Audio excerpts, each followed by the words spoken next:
Why is it difficult for spiritual and wellness communities to talk about genocide? Because wellness for some, but not for all, right?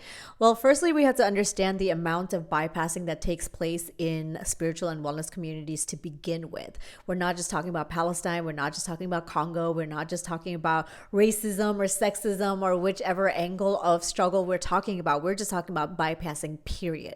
And what bypassing generally means is that it's a type of dissociation. It's a desire to pretend that something's not happening in order to not feel the different things, in order to not really acknowledge that there are struggles, that there are issues, that there are systematic ways that people suffer. And it's just easier for us to be high vibe over here rather than to acknowledge the struggles of other people that may or may not look like us.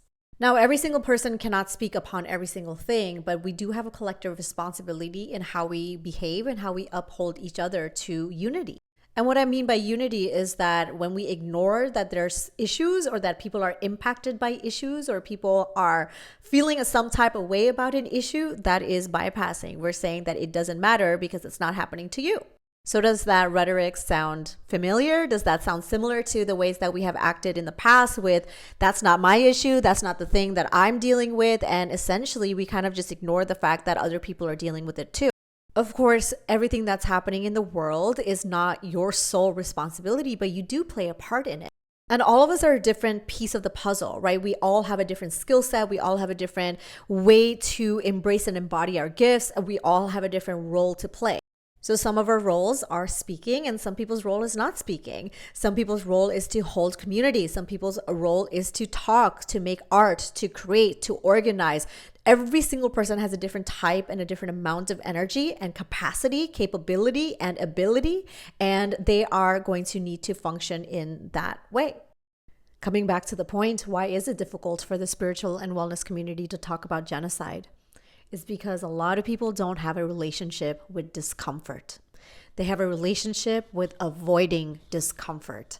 So it requires you to say, maybe I don't know enough. It requires you to say, maybe I don't have enough energy. Maybe it requires you to acknowledge and change perspective and to educate yourself. It takes effort. And some of that is really uncomfortable. Educating yourself is uncomfortable. To having your worldview open is uncomfortable. To not be so in the sky to come and experience an earthly experience is sometimes really uncomfortable.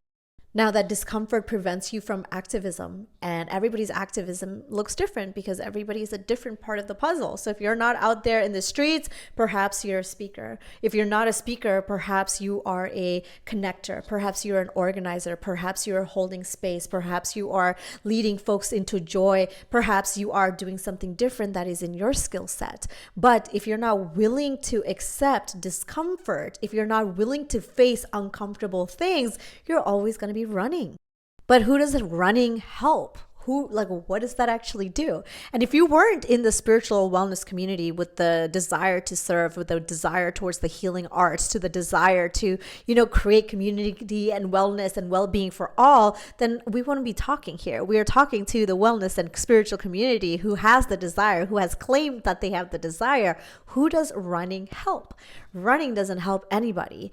There is preservation. There's self-preservation, which is the type of healthy dissociation. Sometimes you just need to take your time, and sometimes there is unhealthy dissociation, which is the exact part that we're talking about. The bypassing piece is the unhealthy dissociation. And as an industry as a whole, oftentimes we've thought that that's the normal thing, right? We avoid that people have lived experiences that impact the way that they're able to heal. We avoid talking about trauma because it's not high vibe. We talk about trauma from a very Western lens without equating that, an immigrant experience or a BIPOC experience or a brown person's experience or a fill in the blank experience has some differences. We want to talk about it in terms of one size fits all when that's not it. That's not the truth. So instead of letting your aggravation, letting your grief and letting your pain and letting, the discomfort being something that makes you dissociate in a unhealtdy way, allow it to fuel your activism in a way that makes sense for you. Not everybody's is the same, like we said. So what is that going to look like for you today?